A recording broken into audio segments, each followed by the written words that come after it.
Z Ewangelii według świętego Jana. Zbliżała się pora Paschy żydowskiej i Jezus przybył do Jerozolimy. W świątyni zastał siedzących ze stołami bankierów oraz tych, którzy sprzedawali woły, baranki i gołębie. Wówczas, sporządziwszy sobie bicz ze sznurów, powypędzał wszystkich ze świątyni, także baranki i woły, porozrzucał monety bankierów, a stoły powywracał. Do tych zaś, którzy sprzedawali gołębie, rzekł: zabierzcie to stąd i z domu mego ojca nie róbcie targowiska. Uczniowie jego przypomnieli sobie, że napisano: gorliwość o dom twój pochłonie mnie.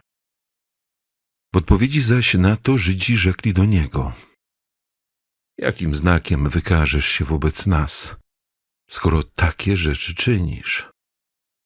Jezus dał im taką odpowiedź: zbóżcie tę świątynię, a ja w 3 dni wzniosę ją na nowo. Powiedzieli do niego Żydzi: 46 lat budowano tę świątynię, a ty ją wzniesiesz w przeciągu 3 dni? On zaś mówił o świątyni swego ciała. Gdy zmartwychwstał, przypomnieli sobie uczniowie jego, że to powiedział, i uwierzyli Pismu i Słowu, które wyrzekł Jezus. Oto słowo Pańskie. 32 niedziela zwykła w ciągu roku. W bieżącym roku liturgicznym obchodzona jest jako rocznica poświęcenia Bazyliki Lateranejskiej. Na frontonie tej szczególnej świątyni w Rzymie jest umieszczony napis: Matka i głowa wszystkich kościołów miasta i świata. Jest to szczególna świątynia, ponieważ swoje początki ma początek IV wieku. I ten teren został ofiarowany podbudowę tej świątyni przez cesarza Konstantyna. Lateran, stąd jest też nazwa lateranejska. Ten dzisiejsze obchody poświęcenia tej bazyliki, bo kończymy rocznicę, ona rodzi się pytanie, dlaczego właśnie katolicy całego świata zwracają uwagę na tę świątynię, dlaczego ona jest tak bardzo ważna. Ten fakt budzi być może lekkie zdziwienie, że pomija się pierwszeństwo Bazyliki Świętego Piotra, przy którym przecież mieszka papież. Odbywają się wszelkie główne uroczystości, również sobory, a podkreśla się znaczenie Bazyliki Lateranejskiej. Właśnie Bazylika Lateranejska nosi nazwę pierwszą Chrystusa Zbawiciela. Dopiero w późniejszych wiekach dodaje tytuł Jana Chrzciciela i Jana Ewangelisty, dlatego też nazywamy dzisiaj Bazyliką Świętego Jana na Lateranie. Jest to katedra biskupa Rzyma, więc pierwszy kościół miasta i pierwszy kościół w obecnej wspólnoty kościołów świata. To tam właśnie też przez pewien czas mieszkali papieże, a więc jako też pierwszy biskup miasta, ale również to tam odbywały się sobory, odbywały się główne uroczystości aż do Wiloniu, kiedy papież przeniesiony został do Bazyliki Świętego Piotra i tam zaczęło się istnienie życia. To więc też dzisiejsze święto nie jest jedynie tylko wspomnieniem historii. To dzień, w którym uświadamiamy sobie, że Kościół to nie tylko mury, ale Kościół to jest żywa wspólnota. I te cegły, które włożone są w tę bazylikę, tylko doświadczają, że jest tej po śmierci żywą świątynią, świątynią Ducha Świętego. Przypomina też o tym Sobór Watykański II, że wszystkie wspólnoty wiernych pozostają w łączności z Kościołem Rzymskim, który przewodniczy w miłości. Stąd więc dzisiejsze święto jest więc świętem naszej duchowej jedności. Jedności, której widzialną głową na ziemi jest papież. O tym także podkreślają czytania dzisiejszej niedzieli, święta poświęcenia Bazyliki Lateраńskiej.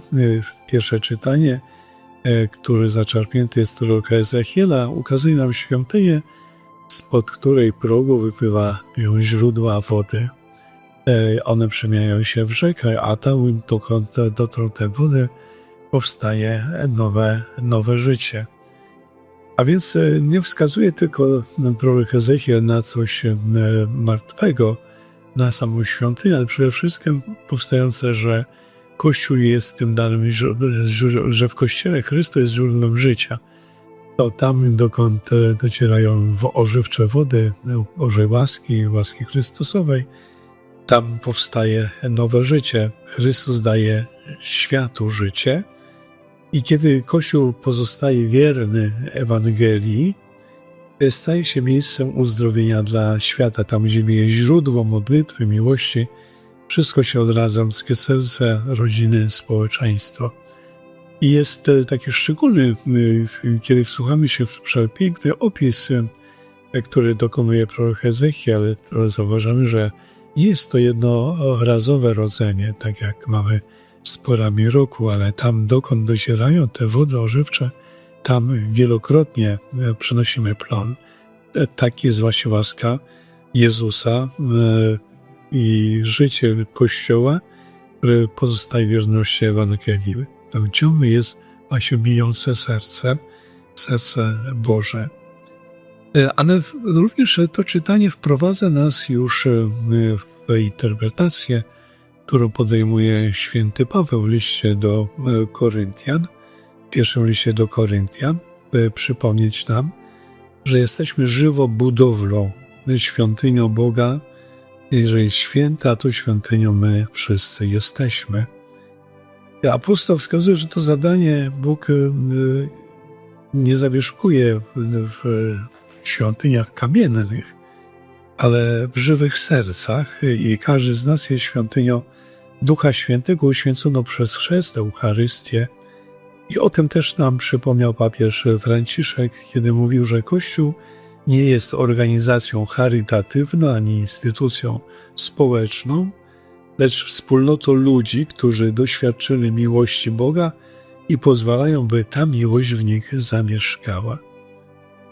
Natomiast katechizm Kościoła katolickiego nam przypomina, że Chrystus żyje w swoim Kościele jako w świątyni, a wierni są żywymi kamieniami tej budowli. Każdy z nas jest więc odpowiedzialny za piękno tej duchowej świątyni, a odpowiedzialność nasza dokonuje się także przez modlitwę, dobrą czystość serca, miłość do drugiego człowieka.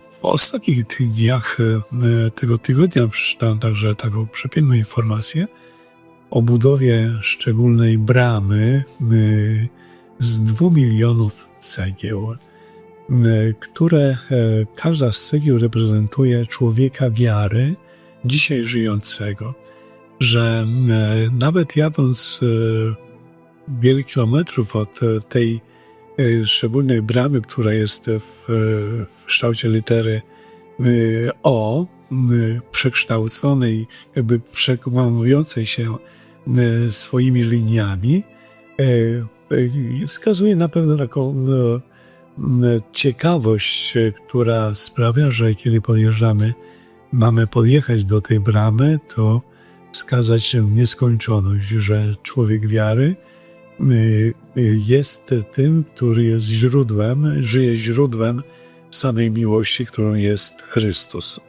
Stąd jest też w Ewangelii święty Jan nam wskaże na dość taki drastyczny obraz, ponieważ Jezus, który wchodzi do świątyni, jerozolimskiej,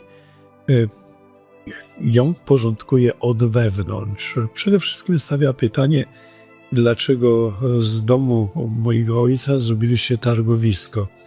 Ponieważ widzi, że to jest raczej market, nie świątynia, ustawione ławy, stoły bankierów, właścicieli gołębi, którzy je sprzedają, gwar, zamiast właśnie ma być to dom modlitwy.